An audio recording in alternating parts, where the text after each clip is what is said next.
بسم الله الرحمن الرحیم. دا د کوزدر تحصیلاتي سي اسبن علاقه ده. دا د اسبن بازار نه بامبولې سایډ ته مخامخ چې کوم ډیری ده، نو دا وخت په هغه باندې موږ لاندې د اسبن بازار یو خوندور ماحول دی. او بیا دغه شانته چې کوم دی نو دې طرف ته د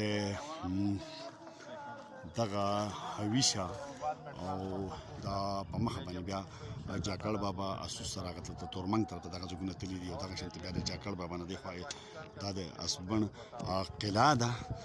او د اسبن د قلعه نه بره بیا چې کوم دی نو دا ورسره داسې په مخه باندې تللی دی هغلته انګرو بابا. او د انګرو بابا نه دغه روډ چې کوم دی دا په مخه باندې اوښتی دی اسوات ته. او دا یو ډېر ښایسته سایډ دی، ډېر ښایسته طرف دی.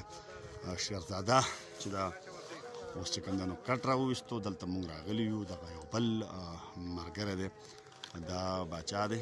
او دا چې کوم دی نو صدیق اکبر او زه دا موږ دلته راغلي یو.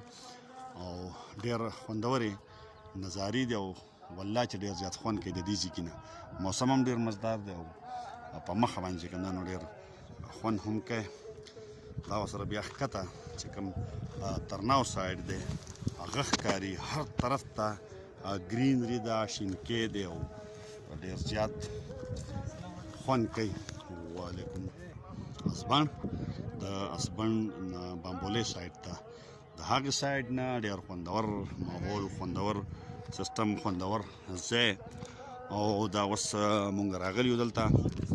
دا پکې اوس په د منظر لپاره به تیاری کوو د مازدیګر. نو زما په خیر شیرزاده دی. زه به وکړم